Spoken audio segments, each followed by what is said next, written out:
Hello hello, petite vidéo dans le même cadre.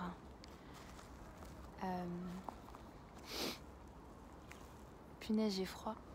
Aujourd'hui je voulais faire une vidéo spontanée. Encore, on est sur la lancée des vidéos spontanées apparemment. Pour parler de comment est-ce que je suis sortie de la boulimie. Parce que finalement, j'ai parlé de certaines choses, de certains concepts plutôt avec ma tête et surtout de la dépense affective finalement parce que ça me tenait extrêmement à cœur. Mais je précise juste que j'ai du mal à bouger ma bouche parce que je suis un peu congelée. Il fait genre -6 il me semble. Il fait très froid. Donc du coup c'est normal si j'ai la bouche un peu comme ça. Allez, je me recentre. Voilà, en fait, je voulais parler de quelque chose de plus spontané par rapport à la boulimie et comment j'en suis sortie. Comme je l'ai dit dans une vidéo, il me semble, la première étape, ça a été de m'engager envers moi-même. Qu'est-ce que j'appelle m'engager avec moi-même? C'est simplement revenir dans la prise de conscience qu'il n'y a personne qui pourra me sauver, à part moi-même. Il y a plein de gens qui pourront me soutenir, je peux demander de l'aide, je dois peut-être demander de l'aide, si je le ressens.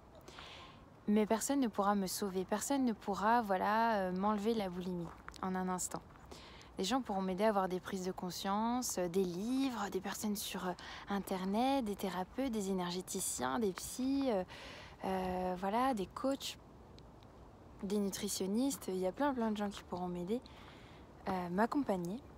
Mais personne ne pourra me sortir de la boulimie. Ou de la dépense affective, hein, c'est un peu pareil. Je peux prendre conscience de ma blessure d'abandon grâce à un thérapeute ou un bon bouquin, mais pour que cette blessure d'abandon se guérisse, il va falloir que je fasse un pas vers l'amour de moi. Il va falloir que je change mon mode de pensée et que je commence à m'observer, à m'écouter et à répondre aux besoins qui se cachent derrière le fait de manger. Parce qu'en fait, quand on mange, alors qu'on n'a pas faim, parce que finalement, le besoin primordial, alors il y a plusieurs besoins dans la boulimie, enfin dans le fait de manger déjà, c'est soit j'ai faim, donc mon corps réclame la nourriture, jusque-là on est tous d'accord, soit c'est un besoin plus social, j'ai besoin de partager avec les autres, un gâteau d'anniversaire, je sais pas, en tout cas ça nous arrive de consommer des choses parce qu'il y a un aspect social et que ça permet de partager ça avec d'autres personnes.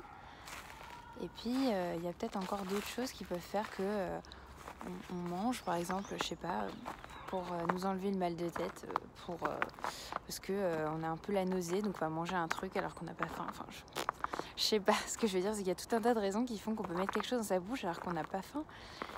Mais quand ça devient émotionnel, ça devient un terrain à risque.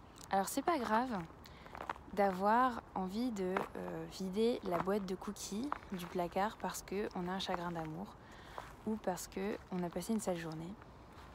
C'est pas grave. C'est pas grave. Mais le problème, c'est quand ça devient une réelle souffrance, une habitude, et que c'est finalement la seule chose qu'on a pour prendre soin de soi. Et qu'en fait, on ne prend pas soin de soi. On souffre énormément à faire ça. Et le problème là-dedans, c'est que ça peut répondre au besoin de se donner du réconfort, de manger. Mais quand il y a un réel vide à l'intérieur de soi, un réel manque, un trou béant dans son cœur, le fait de manger un paquet de gâteaux, ça va pas combler ce manque. C'est ça le problème finalement, c'est qu'on n'a pas de stratégie adéquate pour prendre soin de soi et de son besoin, du besoin qui émerge. Et donc du coup, c'est quoi le cercle vicieux? C'est que comme on a ce besoin qui apparaît, qu'on n'a pas identifié, qu'on n'a pas conscientisé, mais en tout cas on ressent un inconfort, une gêne à l'intérieur de soi, du coup on va manger, sauf que ça n'a pas répondu aux besoins et qu'en plus ça a créé peut-être d'autres besoins encore parce que voilà, il y a un besoin du coup de... Il y a une culpabilité, il y a besoin d'être validé, d'être rassuré, d'être réconforté. Il y a plein de... Attendez. Monsieur? C'est à moi? Non, pas de souci, je vous le dis.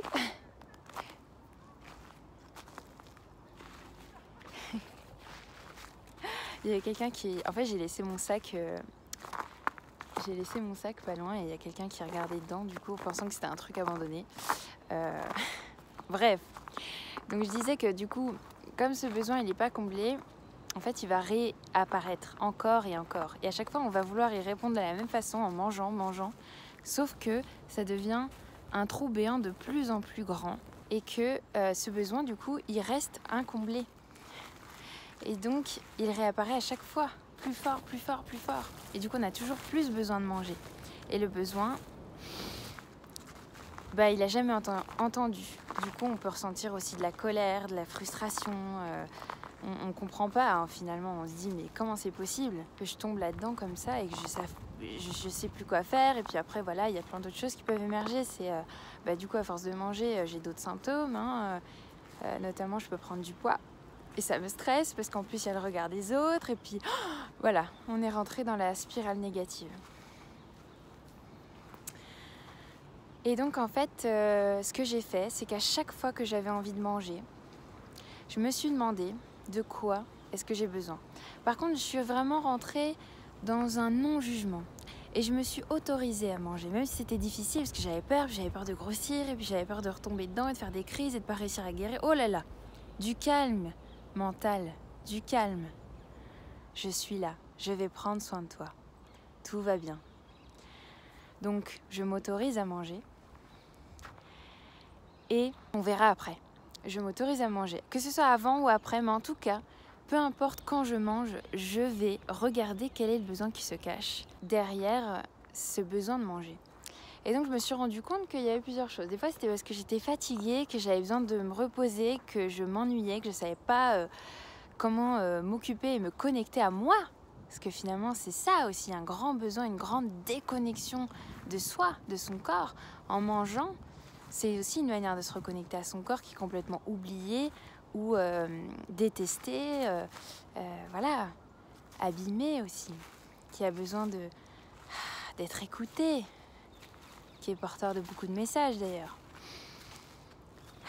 Donc, reconnexion à soi, souvent c'est ça le besoin, je pense que c'est d'ailleurs le besoin fondamental qui se cachait derrière ma boulimie, le besoin d'être connecté à mon âme, de me ressentir, de sentir que j'existe. Je suis là, je ressentais pas le bas de mon corps par exemple. J'étais là, je me sentais comme morcelée un peu, dans le sens où je pouvais mettre mon attention dans une partie de mon corps, mais j'arrivais pas à mettre mon attention dans tout mon corps en même temps. Et je ressentais pas ma présence pleinement en fait. Donc ça a été déjà... alors c'est là que la méditation rentre en jeu, mais j'aurais plein de choses à dire sur la méditation. Déjà, c'est pas en fait rentrer position du lotus, c'est simplement voilà là ce que je suis en train de faire. Je suis dans la nature, je manquais de connexion à moi aujourd'hui et j'étais énervée. Donc là je suis dans la nature, j'entends les oiseaux, je fais quelque chose que j'avais envie de faire aujourd'hui, ou partager des trucs. Et là, de nouveau, je ressens mon corps, je ressens ma présence et je me rappelle à quel point la vie, c'est magnifique, c'est incroyable. C'est un miracle. Que je sois là en train de marcher dans la neige, c'est incroyable. Ok. Donc, souvent, c'était ça le besoin. Après, ça pouvait être, j'ai besoin de réconfort parce qu'en fait, je suis triste. Je suis triste parce que je manque d'amour. Ok, donc comment est-ce que je vais me donner cet amour dont j'ai besoin ? Comment est-ce que je vais nourrir l'amour et la connexion à moi-même ? Alors, pour ma part, c'est en faisant ce qui me plaît, ce qui me rend heureuse, déjà en suivant mes envies, peut-être en exprimant mes besoins aussi à d'autres personnes, mais sans avoir l'attente que les autres comblent mes besoins. Parce que j'avais beaucoup cette attente, d'où la dépendance affective en lien avec la boulimie. Hein. C'est toujours une quête d'amour et de se sentir comblé. Donc... tout ça pour dire que sortir de la boulimie, c'est très simple et ça peut être très contrairement à ce qu'on pourrait vous raconter, que ça prend que ça va prendre 10 ans pour en sortir, que c'est la galère. Alors oui, j'ai mis quelques années à avoir certaines prises de conscience, un certain recul par rapport à tout ça. Mais finalement, c'est quand je me suis sentie abandonnée, pas abandonnée, mais vraiment incomprise par mes thérapeutes, que je me suis dit, bon, en fait, on ne me comprend pas et on ne croit pas en ma guérison. On ne croit pas en ma guérison. Alors à quoi bon? Moi, j'y crois, j'ai envie d'y croire parce que je ne peux pas vivre comme ça. Donc je suis obligée d'y croire. Donc, il faut que je trouve une solution par moi-même. Et donc, il va falloir que je commence à m'aimer. Parce que sinon, ça va pas marcher. Alors, je commence par où? Bordel, c'est chiant. Il va falloir m'aimer, quoi. Bon, et ben c'est mettre un peu de légèreté, un peu d'humour sur ça. Et en même temps, une grosse louche d'amour et de compassion. Punaise, c'est tellement difficile ce que je suis en train de vivre. Et si je me prenais un peu dans les bras? Et si je me regardais avec tendresse et compassion? Pas pitié ou mépris, mais vraiment tendresse, compassion, humilité. Et puis, c'est aussi beaucoup de force. La boulimie, la dépendance affective, tous ces mécanismes de défense qui ont été mis en place, c'est une force, une grande force. On a été capable de mettre en place ces choses-là, que ce soit cette addiction-là ou une autre, ou un autre mécanisme de défense, ils sont tous aussi pesants et souffrants les uns que les autres. Mais avant tout, on a voulu se protéger, se sauver. Se sauver. Les enfants meurent de manque d'amour. Il y a des études là-dessus. Par exemple, le syndrome d'hospitalisme. Mais bon, on ne va pas rentrer dans de la psycho. Ce que je veux dire, c'est qu'on peut mourir du manque d'amour. Donc, à un moment donné, il faut se sauver. Donc, on s'est déjà sauvé. On sait le faire. On sait se sauver. On sait s'écouter. Il suffit juste d'ouvrir de nouvelles portes, de s'écouter un peu plus, un peu mieux, chaque jour, de s'engager envers soi-même. On sait déjà le faire. On peut guérir de ça. Et j'ai réussi. J'en suis la preuve vivante. Et donc c'est ça mon message, c'est voilà, j'ai pu guérir de la boulimie simplement en changeant mon système de pensée. En fait, à chaque fois que j'avais envie de manger de nouveau, c'est très simple ce que je dis, mais c'est ça qui a changé. C'est j'ai ouvert une porte à l'amour que je pouvais me porter, j'ai arrêté de me juger en permanence. Et même quand je me jugeais, je voyais que je me jugeais et du coup j'arrêtais de me juger. C'est ah ben là je suis en train de me juger. Bon, bah finalement, peut-être que je vais arrêter de me dire que c'est horrible et que je suis qu'une merde parce que j'arrive pas à faire autre chose qu'à bouffer. Ouh, ça pique ça. Je vais plutôt me dire... Mince, j'ai encore besoin de manger. Qu'est-ce qui se cache derrière ça? Qu'est-ce que je ressens là? De quoi j'ai besoin? Je sais que c'est difficile, mais je suis là. Je vais m'accompagner dans ce que je ressens. Et encore, et s'il le faut, ce sera plusieurs fois par jour, parce que je faisais plusieurs crises par jour.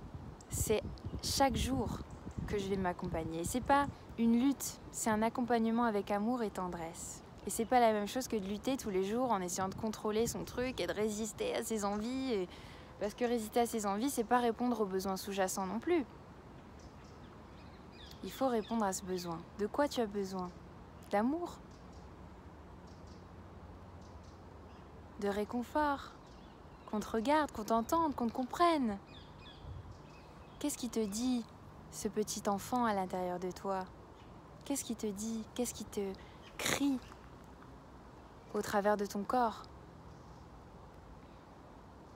Voilà, c'est tout ce que j'avais à partager aujourd'hui. J'espère que ce petit partage spontané vous aura plu, vous aura apporté quelque chose. N'hésitez pas à me faire un retour en commentaire si vous avez des choses à apporter vous aussi, que vous avez vécu ça aussi. N'hésitez pas. Plus on est nombreux à partager ces souffrances-là et notre vulnérabilité et aussi nos forces, plus on se sentira compris, accompagné tous ensemble, et plus on va se rappeler que on a beaucoup de divinité en nous et qu'on est capable de bien plus que ce qu'on nous fait croire. Et ensemble, on peut s'apporter d'autant plus de soutien. Alors partagez cette vidéo, partagez dans les commentaires vos expériences, s'il vous plaît. S'il vous plaît, ça me ferait trop plaisir. Bon. À bientôt!